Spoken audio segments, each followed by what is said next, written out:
to this Tuesday discussion with Katharina Hirschbrunn of the Evangelische Akademie in Tutzing. My name is Christoph Mauch, and together with Dr. Gesa Lüdecke, the Director of Graduate Programs, I'm convening these Tuesday discussions with environmental experts, and today we have an economist with us, Katharina Hirschbrunn. And Katharina was actually very much of an environmentalist, I think, when she was young, working for Greenpeace. And she studied economics, actually political economics, not because she was so fascinated by economics, but for the opposite reason, because she thought, why is economics the most important thing in life for so many people, and why are economists always intervening and saying, well, all these great ideas, they are wonderful, but they don't make economic sense. So this is why she became an economist. She studied here in Munich, got her degree from Munich, and after finishing, she worked in the University of Philosophy. Here, there's a Hochschule für Philosophie here, and in this university, she was actually in charge of a project, or of projects that dealt with the common wealth of global common good, yeah. Global common good. Mm-hmm. But for quite a few years now, for 7 years, she's worked in Tutzing, in this beautiful place. I mean, isn't this a great workplace? It's the castle of Tutzing, and it's right at the lake, so you can actually jump in your breaks. You can jump in the lake. No. You don't have time to do that, but you could do that in theory. And who has such a workplace?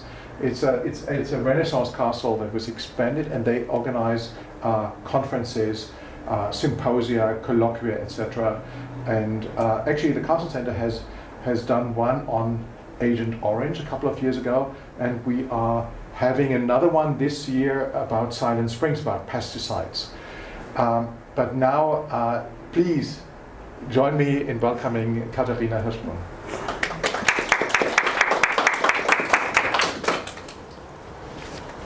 I will move over the room.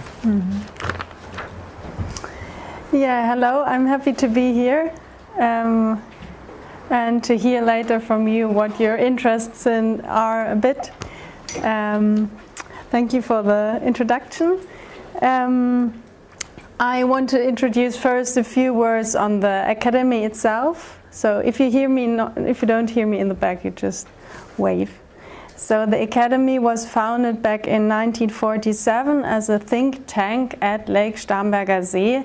So it is run by the Evangelical Lutheran Church, so by the Protestant Church in Germany, and it was intended to be a forum for discussing the future of democracy in Germany. And it became prominent in 1963 when Egon Bahr coined the word of change through rapprochement, so the relationship between Germany and the German Democratic Republic, and the change in the relationships between these two, which also turned the politics of Chancellor Willy Brandt and the Ostpolitik. So, as this is also a place of history, I looked up some things about the buildings and the park. So, as Christoph mentioned already, we have, where's the laser pointer? We are situated near the lake. It's a castle from the 17th century, including a wonderful big concert room, but also wonderful round room, which is called Rotunde. It was created by Olaf Andreas Gulbrandsson, and it's wonderful for explaining what kind of work we do. So it's people sitting in a round space and discussing on equal level, and so we have a lot of focus on bringing together people from different parts of society. And we have a wonderful park with century-old trees, which is a bit like English landscape garden from 1840.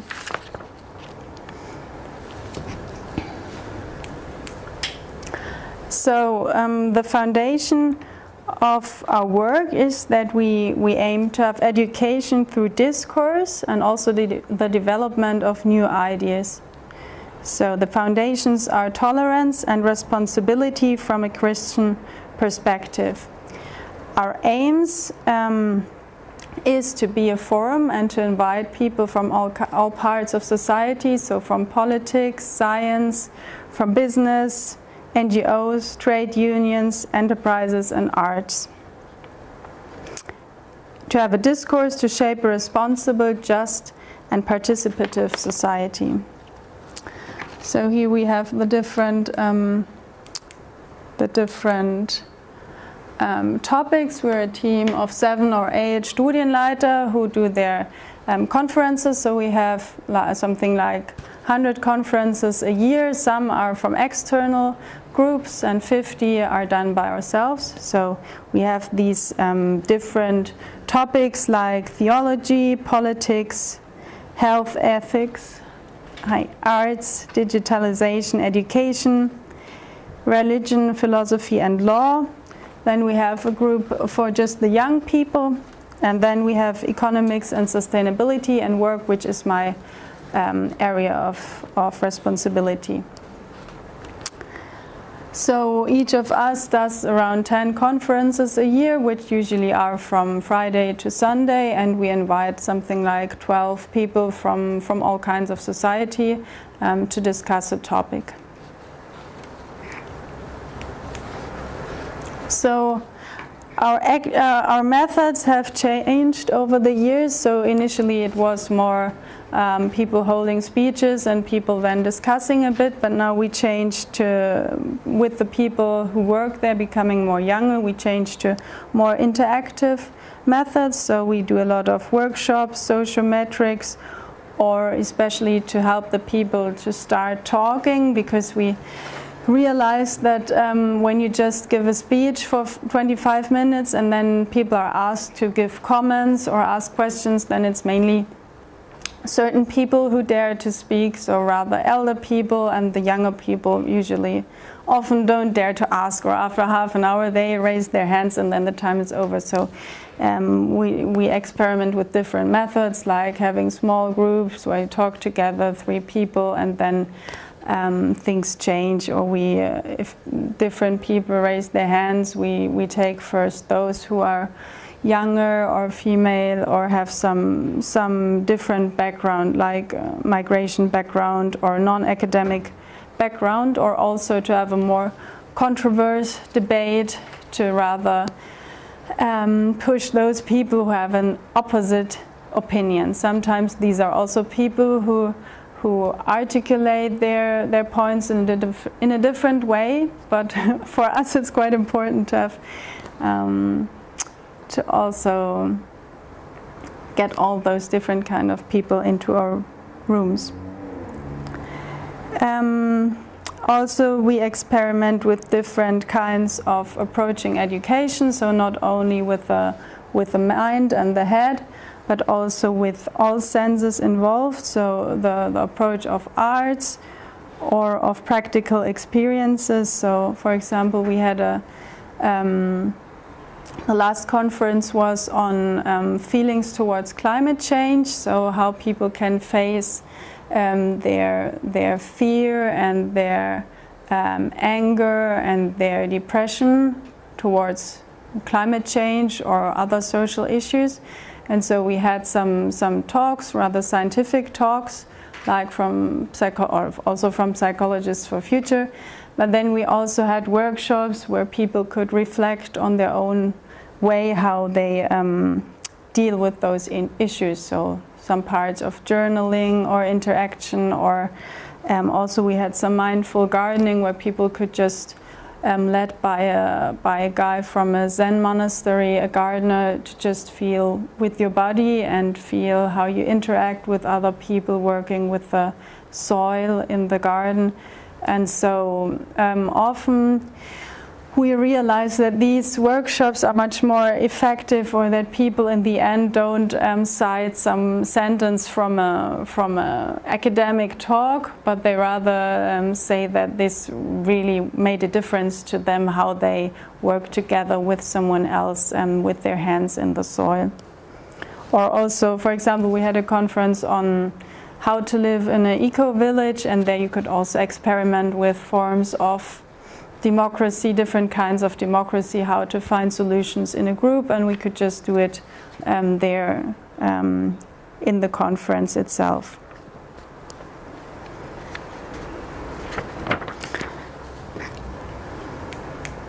So also it's interesting with relation to time, how much time you take between the talks and between the more academic parts for the people to reflect, or to just walk in the park with other people and reflect. And I always think it's best to have a lot of knowledge and a lot of input, but I myself turned to learn that it's really what the people or what the participants really profit from is also this interaction, maybe because books and videos you can also see at home, but to exchange with people who are also, for example, engaged for ecology, it gives the people a lot of energy and trust and power.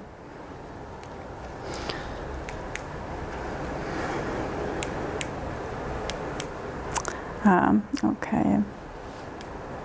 Vielleicht musst du das machen. Ich drehe das dann nicht mehr. Okay. And for myself, the question is how, in which way we are. Nee, das ist jetzt eins.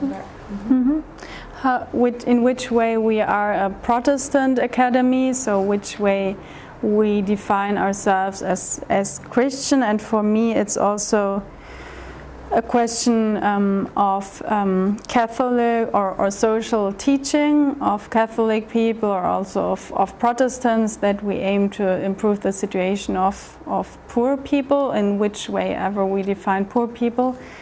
And so for me it's also a special focus on underrepresented groups, because in my perspective the society is dominated by media and by also research or university teaching. There you have a lot of Stiftungslehrstühle or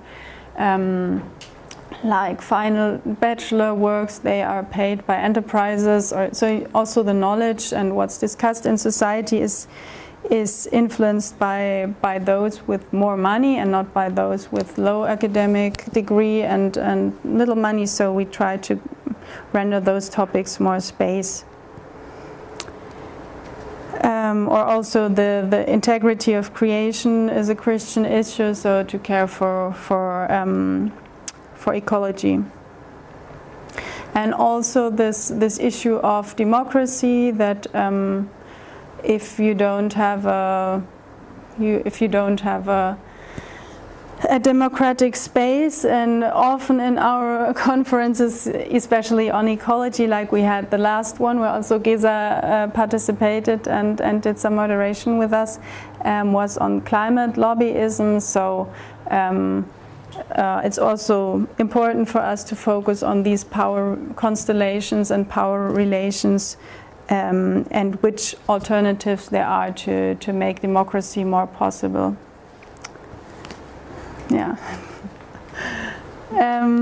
With regard to spirituality, it's not dogmatic. So if we have like a conference with 12 inputs, sometimes we have a theologist, but sometimes we have a theologist who turned political activist and is now always sitting on the trees and is quite radical. So he studied theology and he turned into a coach for sustainable activism, and also stressed how important it is that you care for your own spirituality in whatever way you think it's good for you in community, so to be able to deal with these rather often also depressing facts about ecological destruction. So in our frame, in our conferences, we have one morning some kind of meditative exercise or body exercise like Qigong in the morning, and the other morning we have a Christian small time to also in the chapel or at the lake. So for me it's also a possibility to calm down and to connect with feelings or with some different kinds of spirituality. Also emotions are central for me in this work, as they are part of how society and how economics work.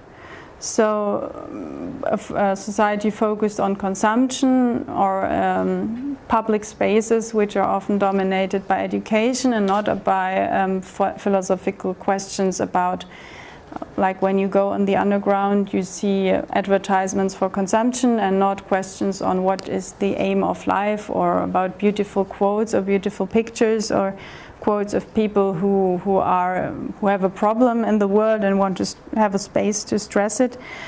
So why this society is so much focused on consumption also has to do a lot with emotion and philosophy. So that's why we also take emotions and philosophy in. Or last time when we did this conference on climate feelings, there was a situation when we had a big or some kind of conflict between the generations. So the younger people got quite upset or also aggressive, because in the discussion in the workshop there were rather elder men who told them what to do, or what Fridays for Future did wrong or how they should change. So it was rather this telling young people what they should do different. So the younger people got quite angry. And so it was also a nice exercise for me how to deal with this. So we gave this extra space, half an hour, and we tried to connect with our body and to feel our emotions, and to give space to these younger people to express their emotions, and the other people just listening and feeling in their body what kind of reactions came to this. So for me, it was also this kind of insight that, like, if political movements are separated by people getting angry at each other, like also the left politics in Germany, there's a lot of conflict within a party.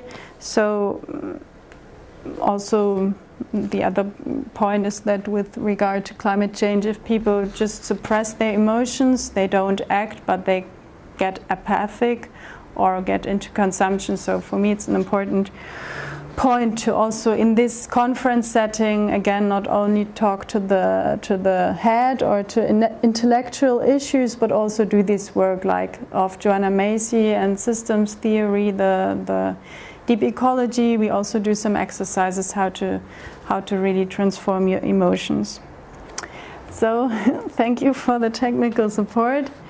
I think my time is near the end, so I just say these 5 sentences about these, for example, which kind of conferences I did in the past, like one, the life in the eco-village I already told, or Breath of the Earth, spiritual and cultural answers to climate change.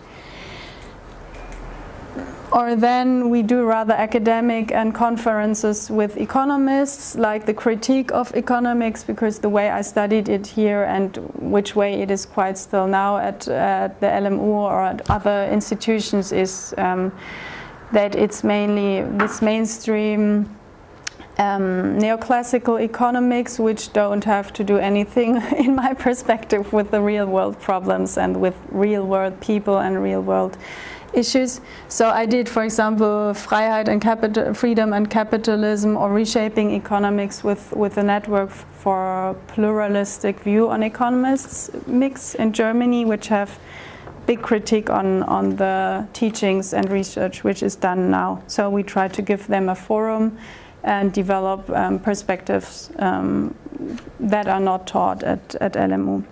Or the last one was these zurück.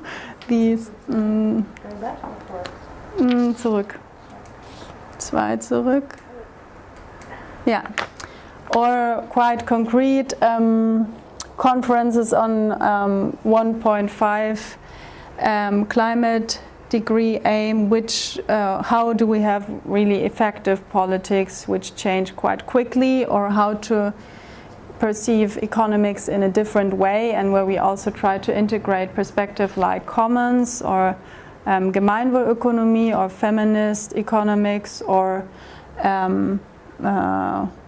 degrowth economics, so which are approaches which have more perspective of critique of economic growth or power imbalances, or rather further care work, a perspective on care work, so the different kinds of work that are done in society.